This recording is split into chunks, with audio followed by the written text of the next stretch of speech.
Yan mga katambay, no? Kape at halo-halo. At siyempre ang lome lang ang aming kakainin. Kung kaya kami ay nag-joyride patungo ng Calamba, Laguna, Cavite at siyempre sa Batangas. Kaya kami nagawi ng Batangas. Ang purpose namin ay kumain lang kami ng halo-halo at lome at magkakape kami ng purong kape ng barako ng Batangas. So, kaya kami ay naisipan mga katambay, no, maggala-gala dahil araw naman po ng linggo, kaya binabaybay namin ang kahabaan ng papunta.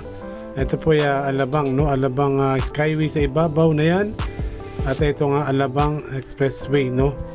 Expressway na nga ba to? Ito nga ba pero dapat maganda ang daan, no? Malinis at maayos, makintab o maaraw sa mga oras na yan. Kaya kahit paano, dyan pa rin kami sa Alabang Station, no? Sa ilalim. At papasok kami ng Cavite at Laguna. So itong binabaybay natin ay ito ay Alabang Expressway, kung saan hindi pa gaano maraming tao, din napakainit. Ganap na alas 12 na po ito ng tanghalian. Kaya naisipan namin na mag-joyride, no? Kasama aking mga kasama sa simbahan. Kaya kami pansamantalang nag-aliwaliw o nagliwaliw at siyempre nagpounting humigop naman.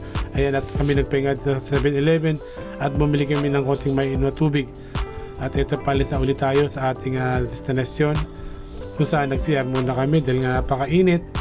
Kaya ito nagbabiyahe na ulit tayo papunta ng Calamba, Laguna na ating unang destinasyon. At ayan, ang ganda, no? Ang ganda ng ating may makikita na kayong mga puno kung saan katagliran natin. Ayan, ay mga ilang bundok na tayong makita at siyempre mga ilang sakyan na mabibilis. At ayan, ang ganda ng ating kapaligiran. Kita nyo nga bundok na yan, hindi ko alam kung anong tawag sa bundok na yan, pero bundok na yan, no? At maganda pa na ating dinadaanan. At dapat malayo pero nakakaliw at nakaka-excite mag-joyride kasi nga paminsan-minsan lang natin gagawin to. Kaya nasipan namin na mag-joyride, no? At bilang mga tambay natin, samahan ninyo ako upang tuklasin natin ang kakaibang pagkain dito sa aming pupuntahan. Unang start namin ay Laguna, Calamba, Laguna. At ito na nga ilan sa mga daan punta ng Laguna, no? Laguna, Calamba. Yan, okay din naman at maganda at kahit na mainit, okay lang. Dahil naka-aircon naman tayo ating sinasakyan.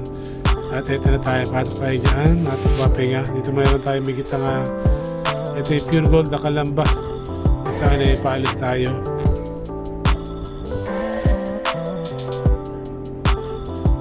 At kung wala kayong ginagawa, no, pasyal-kasal din kayo pag may time, no? Ilawin nyo yung mga sarili. Aliw lang pag may time. At ito medyo may konting traffic. Ito yung kanilang munisipyo at kanilang ito yung isang ginagawa po ilang gym, no? Parang mala Araneta. At yung kanilang munisipyo, napaganda. Ayan.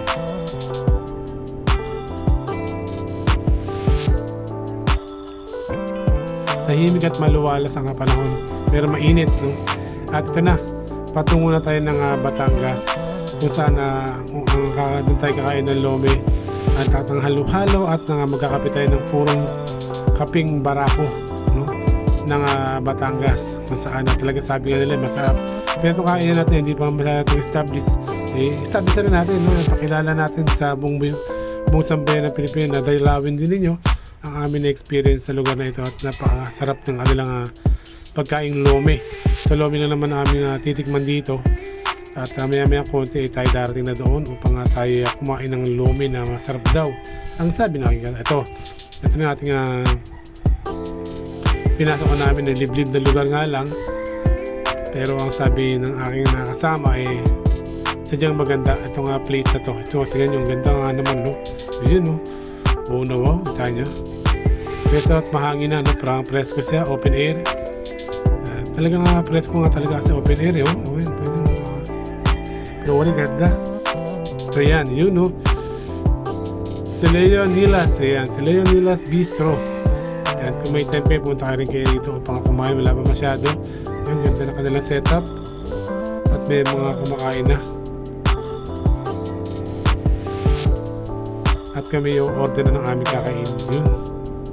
Yun. Ganda. Ito na ating lome. Ayan. Yum. Ay, sarap yun. Masarap ang kanilang lome, no? Medyo may kalayuan nga lang, pero sulit ang inyong binayad dyan. Worth it yan, kumbaga sa mura lang.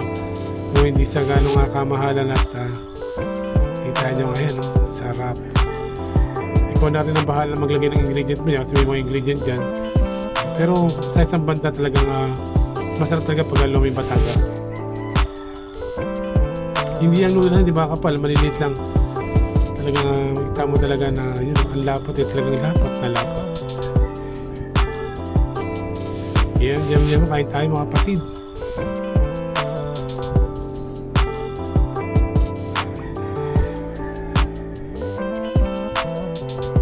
Paubos ang aking lome.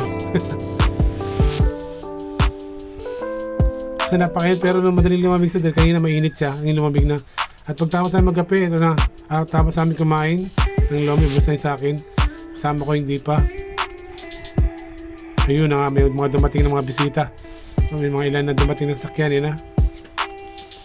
Ito na nga ito ng halo-halo. So, masarap din siya, no?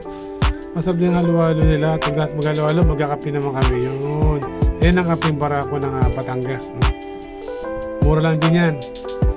Isang kanyata, 165 sa Pitel. Kaya masarap talaga, no? Paano ng antok sa biyahe. Yun.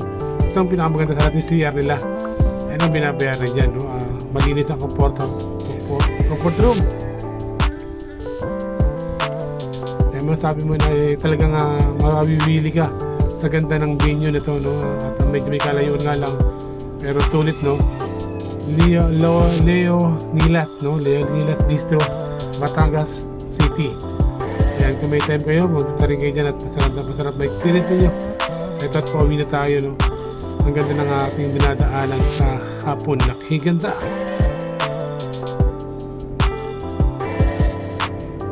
At muli ito ang inyong Tambay TV. Maraming sa walang sawa yung pag-support sa ating panibagong journey. Tukasan natin ang ibang sarap ng mga pagkain ng ating kababayan.